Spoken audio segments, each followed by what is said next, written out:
നാട്ടുകാരനായ ഒരാൾ ഈ വിഷയത്തിൽ നമ്മളോട് പ്രതികരിച്ചിട്ടുണ്ട്. അദ്ദേഹത്തിന്റെ വാക്കുകളിലേക്ക്. രാത്രിയിലൊരു 12:45 കഴിഞ്ഞപ്പോഴത്തേക്ക് കൊച്ചിൻ്റെ ഫോൺ വന്നു. എൻ്റെ ഫോണിലേക്ക് രാവിലെ ഏട്ടായി ഓടി രക്ഷിക്കുന്നു പറഞ്ഞാൽ ഇപ്പോൾ വിളിക്കണ ആ സമയത്ത് ഞാനിവിടെ നിന്ന് ഇറങ്ങി ഓടിച്ചെന്ന് കഴിഞ്ഞിട്ട് അവിടെ ചെന്ന് കഴിഞ്ഞാൽ ഫ്രണ്ടിലെ ഡോറ് പൂട്ടിയിട്ട് വെക്കുക.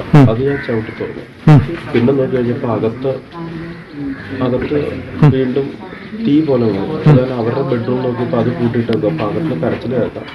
ഞാൻ ആ വാതിൽ ചവിട്ടി പൊളിച്ചു കഴിഞ്ഞ് ഈ പുറകിൽ നിന്ന് എന്നെ പിടിക്കണ്ട, എന്നെ തള്ളാനും പിടിക്കാനും നോക്കണ്ട. അപ്പം ഞാൻ നോക്കി കഴിഞ്ഞപ്പോൾ ഒരു കയ്യിൽ പെട്രോളുമായിട്ട് കാർന്നൂർ വീണ്ടും നിൽക്കുക. ഞാൻ അദ്ദേഹത്തെ തള്ളി പുറത്തോട്ട് ഇട്ടു. എന്നിട്ട് ഞാൻ ആ വാതിൽ ചവിട്ടി പൊളിച്ചു കഴിഞ്ഞാൽ ഉള്ളിൽ തീയായിരുന്നു.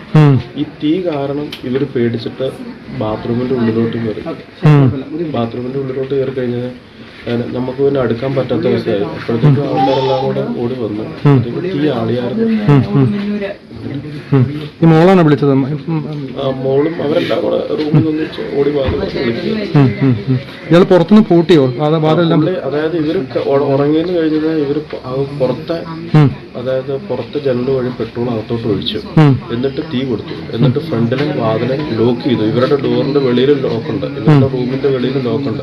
അത് ലോക്ക് ചെയ്തു. അപ്പൊ അവർക്ക് പുറത്തോട്ട് വരാൻ പറ്റില്ല. അത് രണ്ടും ഞാൻ ചവിട്ടി പൊളിച്ച് അകത്ത് കയറി കഴിഞ്ഞാൽ ഞാൻ പറയണ്ട, ശിവച്ചേട്ടാ ഇറങ്ങി വാന്ന് പറയണ്ട. പക്ഷെ ഇറങ്ങി വന്നായിരുന്നെങ്കിൽ അവർ രക്ഷപ്പെട്ട് പോകാൻ. എനിക്ക് അങ്ങോട്ട് ചെല്ലാൻ പറ്റില്ല. ബെഡ് കത്തിക്കൊണ്ടിരിക്കുകയല്ലേ. അവര് പേടിച്ചിട്ട് ഈ ബാത്റൂമിന്റെ ഉള്ളിലോട്ട് കയറി.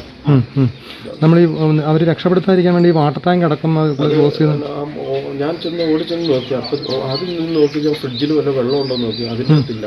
അപ്പം ബാത്റൂമിൽ വെള്ളമില്ല, അതും ക്ലോസ് ചെയ്തേക്കുന്നു. വാട്ടർ ടാങ്കിന്റെ പൈപ്പ് കട്ട് ചെയ്തിട്ടേക്കുന്നു. പിന്നെ എന്റെ വീട്ടിൽ നിന്ന് അവിടുന്ന് കണക്ഷൻ ഉണ്ട് വെള്ളത്തിന്, അതിന്റെ ഓസും കട്ട് ചെയ്തിട്ടേക്കുക. കൊലപ്പെടുത്തുന്ന ഉദ്ദേശത്തോടെ തന്നെയായിരുന്നു. മുൻപ് തന്നെ തള്ളി മാറ്റി വീണ്ടും പുള്ളി എറിയണ്ട, പെട്രോൾ എറിയണ്ടാണ്ട് ഞാൻ പുള്ളിനെ തള്ളി മാറ്റി വരും. ഇവരെ കൊല്ലും എന്നുള്ളവർ നേരത്തെ പറയാറുണ്ടായിരുന്നു പറഞ്ഞു. ഇവർ ഇടയ്ക്ക് പറയും.